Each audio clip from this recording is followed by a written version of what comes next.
Hello students, welcome back USP. तो students, last video में हमने क्लास 10th मैथमेटिक्स के चैप्टर नंबर 2 जिसका नाम है बहुपद का पूरा कंसेप्ट क्लियर किया था और उसमें हमारे 2 पॉइंट्स रह गए थे। पहला था हमारा बहुपद के शून्यकों का ज्यामितीय अर्थ और सेकंड था बहुपद के शून्यक और गुणांकों में संबंध। तो आज हम इन दोनों टॉपिक को कवर करेंगे।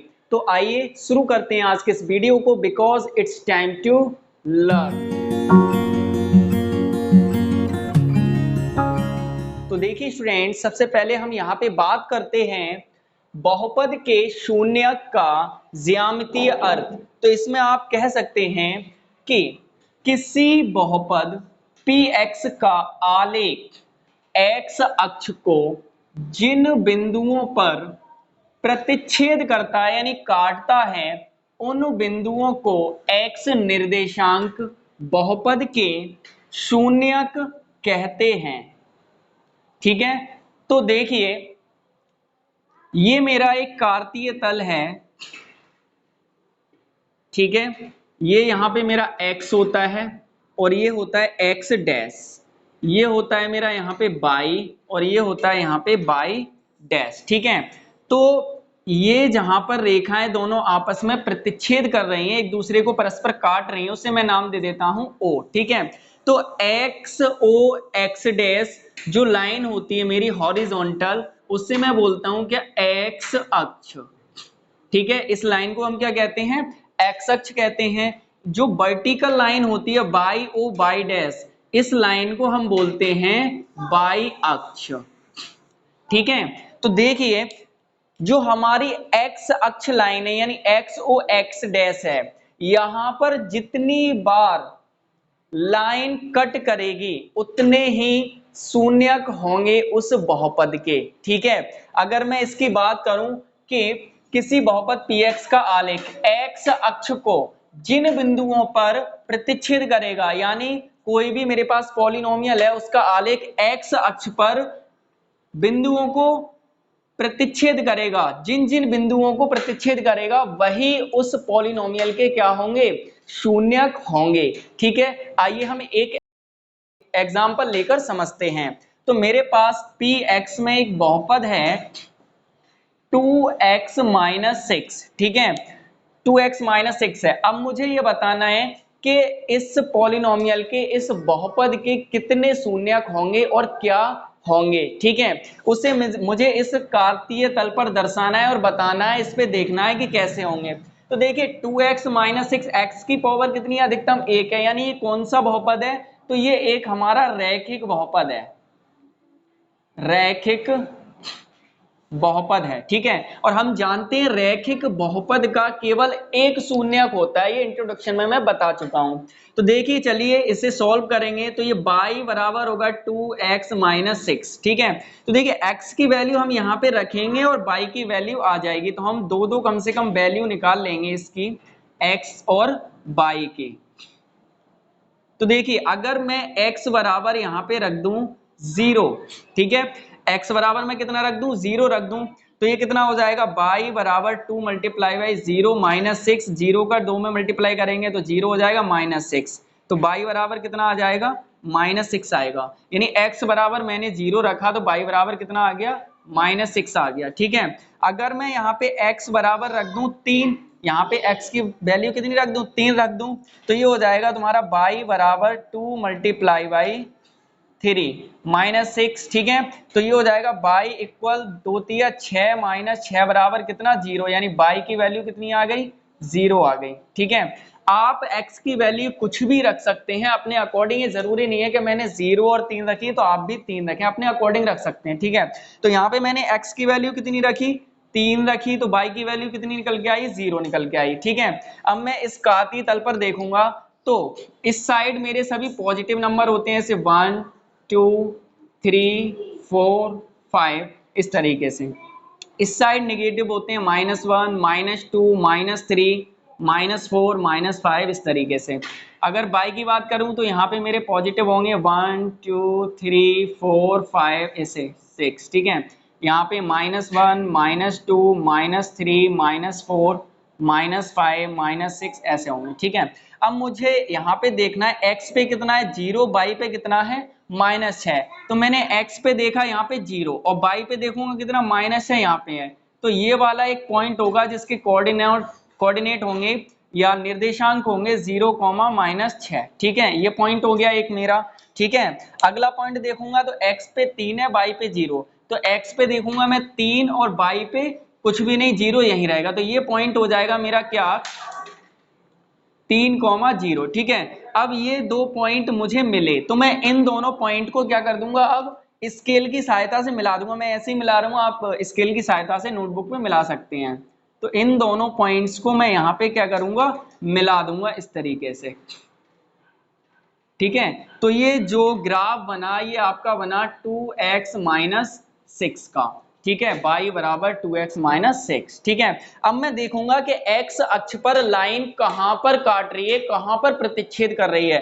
तो देखिए x पे कहां काट रही है, ये 3 पे काट रही है। तो इस एक ही जगह काट रही है केवल, है ना। तो इसका मतलब इस बहुपद का केवल कितना शून्यक होगा, एक शून्यक होगा। जैसा कि मैं पहले ही बता चुका हूं कि रैखिक बहुपद का हमेशा एक शून्यक होता है। ठीक है, द्विघात बहुपद की अधिकतम घात 2 होती है, उसके 2 शून्यक होते हैं। त्रिघात बहुपद की अधिकतम घात 3 होती है, तो त्रिघात बहुपद के अधिक 3 शून्यक होते हैं अधिकतम। ठीक है, तो इसका केवल एक शून्यक होता है। तो एक शून्यक क्या होगा, तो देखिए x पे 3 पे काट रही है तो x बराबर 3 इस बहुपद का क्या होगा, शून्यक होगा, है ना। तो यानी कि आप इसमें बोल सकते हैं कि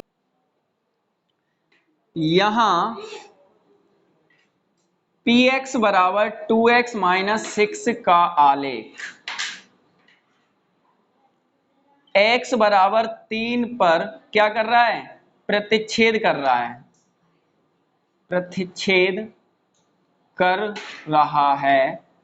इसलिए x बराबर 3 px का यानी कि 2x - 1 का एक क्या होगा, शून्यक होगा। ठीक है, तो यानी कि इसका एक शून्यक होगा x बराबर 3। इसमें वैल्यू रख के देखो तो पॉलिनोमियल की वैल्यू क्या आ जाएगी, 0 आ जाएगी। तो आप चेक भी कर सकते हैं, यहाँ पे 3 रखेंगे, 3 दूनी 6, 6 में 6 गए 0, है ना। तो यानी कि हमने चेक भी कर लिया कि x बराबर 3 इस पॉलिनोमियल का क्या है, एक शून्यक है। अब देखिए एक ही बार काट रहा है तो यानी इस बहुपद के कितने शून्यक होंगे, एक शून्यक होगा। ज्यादा डिटेल में मैं नहीं जाऊंगा, आप 11th क्लास में और भी डिटेल में पढ़ेंगे। अगर आपको डिटेल में सीखना है तो नीचे वीडियो के कमेंट में बताइए, मैं आपको और भी ज्यादा डिटेल में बता दूंगा। केवल मैं आपको थोड़ा इसका चाहे तो आप स्क्रीनशॉट ले सकते हैं, थोड़ा बता देता हूं।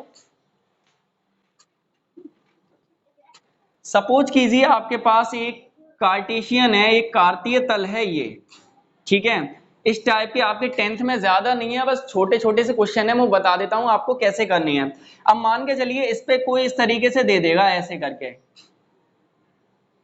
ठीक है, तो आपसे कहेगा कि px के शून्यकों की संख्या ज्ञात कीजिए कि इस ग्राफ में px के कितने शून्यक होंगे। तो मैंने क्या बताया कि x अक्ष पर रेखा जितनी बार काट रही होगी उतने ही उसके शून्यक होंगे। तो मैं देखूंगा यहाँ पे x अक्ष पे कितनी बार काट रही है, तो देखिए 1 2 3 बार काट रही है, तो इसके कितने शून्यक होंगे, 3 शून्यक होंगे। ठीक है, यानी जितनी बार x अक्ष पे रेखा काट रही होगी उतने ही इसके शून्यक होंगे। आपके 10th में ज्यादा डिटेल में है नहीं, अगर आप चाहते हैं पढ़ना तो कमेंट करके बताइए, तो मैं डिटेल में भी बता दूंगा।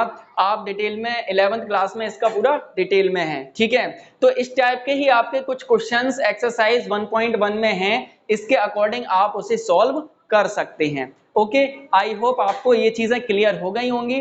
आइए अब हम अगले टॉपिक की बात करते हैं अपने, जो है हमारा बहुपद के शून्यक और गुणांकों में संबंध। तो देखिए स्टूडेंट्स, अब हम यहाँ पे बात करते हैं सेकंड, किसी बहुपद और गुणांकों में संबंध की। तो इसके दो रूल्स हैं। तो सबसे पहले फर्स्ट रूल की बात करते हैं। तो यहाँ पे देखिए, यदि अल्फा और बीटा द्विघात बहुपद px equal ax² plus bx plus c a not equal 0 के शून्यक हों, यानी ये आपका क्या है, द्विघात बहुपद का मानक रूप होता है। ये मैं पहले इंट्रोडक्शन में बता चुका हूं। तो x माइनस अल्फा और X minus beta P X के गुणनखंड होंगे। ठीक है, यानी कि अल्फा और बीटा द्विघात बहुपद पी एक्स के क्या है, शून्यक हो, तो एल एक्स माइनस अल्फा और X minus beta P X के क्या होंगे, गुणनखंड होंगे। इसका मतलब कि A square A X square plus B X plus C equal K X minus alpha और एक्स माइनस बीटा, जहां के क्या है, अचर पद है। ठीक है, जहां पे के क्या है आपका, अचर पद है। ठीक है, तो देखिए ये इसके इक्वल होगा, तो देखिए x minus alpha x minus beta मेरा एक क्या है, फॉर्मूला बन रहा है x माइनस ए एक्स माइनस बी। तो इसे और सॉल्व करूंगा तो ये आ जाएगा आपका k, ये फॉर्मूला होता है आपका एक्स स्क्वायर माइनस ए प्लस बी, यानी एल्फा प्लस बीटा हो जाएगा x minus alpha into beta. ठीक है, ये हो जाएगा आपका। ठीक है, तो पहला रूल ये होता है। और एक चीज आपको याद रखनी है, नोट डाउन कर सकते हैं कि तो एक चीज आप यहां पे नोट डाउन और कर सकते हैं कि द्विघात बहुपद, इसका मानक रूप क्या होता है कि इस तरीके से लिख देंगे हम, alpha plus beta x minus alpha beta. ठीक है, द्वारा बहुपद द्वारा बहुपद ज्ञात किया जा सकता है। ठीक है, इस अगर ये दे रखा है तो इसके द्वारा आप बहुपद ज्ञात कर सकते हैं जब शून्यकों का योगफल, जब शून्यकों का योगफल और गुणनफल